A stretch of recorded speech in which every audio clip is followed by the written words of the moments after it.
my friends, it's your friend Kevin here with today's Divine Daily Blast. Let's go. All right, so I'm going to start with a number like I usually do. Number 7. I call this focused. It's actually reminding us that we're on the right path. Spiritual desires and plans are correct and beneficial. Now, I personally like to work with the King of Wands on a number 7 day. That's more the visionary card. It's a card that brings us all kinds of creative avenues to explore, but we have to be focused on wanting to explore it. The King of Wands is that energy that nothing's going to get in the way. Archangel Michael is here with his sword of light, clearing the way for our visions and our intentions to manifest. What else can I say about a number 7 day? Works with the 7 of Cups or 7 of Water, the Sun and the Chariot in the Tarot, and also brings in the brotherhood of Archangel Michael and Archangel Metatron. Archangel Metatron is the archangel that's typically assigned to the Chariot card. Moving on. My isms: I am allowing in more blessings of love, money, abundance, health, wealth, and romance, joy, fun, laughter. Oh yes, I am. Oh yes, I am. Oh yes, I am. I'm allowing the best divine and benevolent outcome to bless me now. And so it is. Thank you, Vicky. Thank you, thank you, thank you. Vicky Loper, who is the healing artist, inspired this divine benevolent prayer. She's actually not just an intuitive artist that does incredible work with Indian chiefs, has an incredible YouTube channel, very understated. However, my experience of her is her intuitive gifts and the ability to just trot out all of the information she gets is quite incredible. Moving on. I am grateful for all I have received so far and what is on the way. There is always more to get, always more to get, always more to get. The key is to let go and release in order to make room for more. It's a little bit like sitting on a 52-seater bus and expecting 104 people to climb on board. Some people along the bus ride have to get off at the stop so other people can get on. Same with what we're doing with our lives. Some of us are going through incredible transformation of growth and movement and big dramatic changes. That means we have to clear out anything that gets in our way and anything that makes us stuck. The days of hoarding, holding on to, and being stuck are quickly over. If you don't choose to move it and focus on what it is you want to get or what it is you want to release, it will be released for your highest good, not necessarily in the order with which you want it, if that makes sense. I don't want to cast aspersions, but that's my little spiritual thing for today. Here we have a message from Archangel Raziel. As the scribe of mystical secrets, I can help you fully understand at a soul level the cosmic principles necessary to manifest a magical life. I am a co-creator with the universe. My awareness of divine knowledge is constantly expanding. I am a co-creator with the universe. My awareness of divine knowledge is constantly expanding. So, what does that mean for you? What does that bring up for you? Archangel Michael is clearing the way so we can have these epiphanies, we can have these transformations, so we can manifest what it is we need, what it is we want, what it is we're looking for. He says in this on this card, this is a time of great change. Know that all the roadblocks and challenges you have been facing as part of this great shift is unfolding in your life for a reason. All aspects of your world that are not in alignment with your highest good are being cleared away so that you can stand in your truth once and for all. We have to trust the process. Now, we also have to focus and be clear on what our intentions are. You know, it's a bit like you have a driver, a chauffeur, or in my earlier analogy, you're on a bus. Well, what happens if the bus driver says, where do you want to go? Or the chauffeur says, where can I take you? And you say, oh, I really don't know. You choose. Now, that's a bit odd. So the chauffeur, bus driver, whoever's in your vehicle, is now tasked with having to come up with where you should go. Well, your guardian angels, your spirit guides, those in the non-physical that are in alignment with your highest good, need you to focus so they can help bring it. They can help plant those seeds and let them germinate. Otherwise, we end up in this world of cockamamie nonsense that we really don't know. But isn't it interesting how we are able to identify what we don't want? Because we've been focusing on what we don't want for so long. Change the focus. I had to do that at the end of last year. I had to change the story. It still creeps up.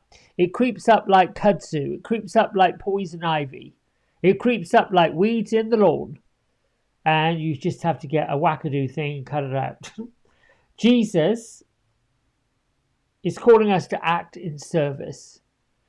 Like I've said many times, act in service doesn't mean we have to roll up our sleeves and scrub floors unless that's what you're up for. Acting of service can simply be taking somebody out for a cup of coffee or just being with them. An act of service is creating a service for other people that they can enjoy. Maybe you do help them with their groceries or give them a ride somewhere. Make sure any act of service is done with love, with kindness, and if you are in a business, don't give your services away. You deserve to be compensated. Okay, so I checked in with the fairies. They are getting ready for their Midsummer Night's Madness. There were all these coloured lights in the middle of the woods and lots and lots and lots of fairies. Maybe because that was what I was focusing on this morning.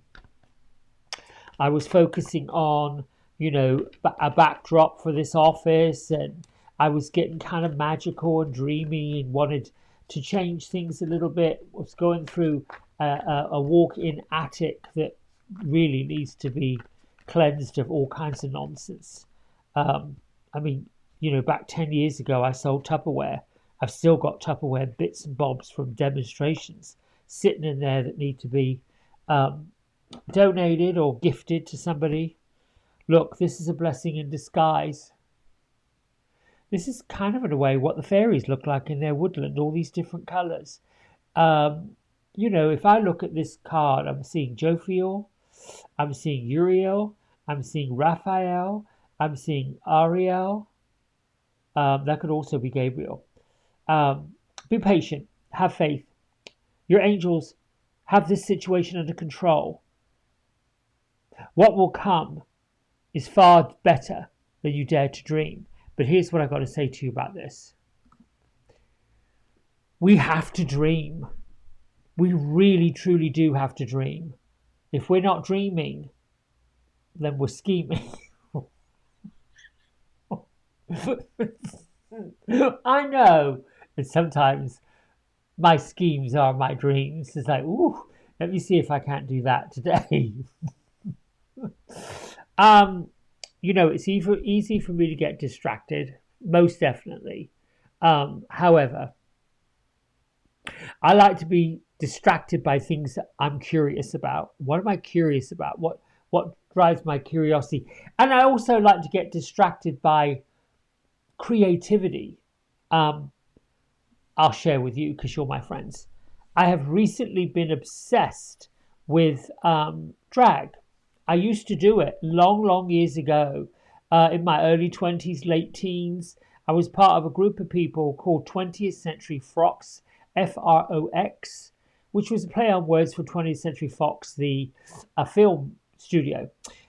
Right in the very beginning of the 80s, before I moved to the United States, there were several people who succumbed to HIV and AIDS, many of them my friends. There was no public assistance, there was no help, there was no charities, nothing. So we put on a show. We had some dancers, professional female dancers, that were initially hired to come and play, a bit like Dancing with the Stars, or you call it, yeah, Dancing with the Stars. You know, a lot of dancing, a lot of show tunes. They put a whole show together. I don't quite know what happened, but these women pulled out. So they needed men to play those parts. And we had to create the illusion that we were really women, but we were not. Anyway, we had to make it so convincing because the press was coming. They were going to be taking pictures and doing articles and all the rest of it to raise awareness. It was some kind of crazy extravaganza. So we did it and we pulled it off. I've got some pictures somewhere. I should scan them and show you. That got such incredible press that, and I know I'm digressing on this, it got such incredible press that we kept doing them. Well, then I left and moved and came to the United States. But then I picked it up again.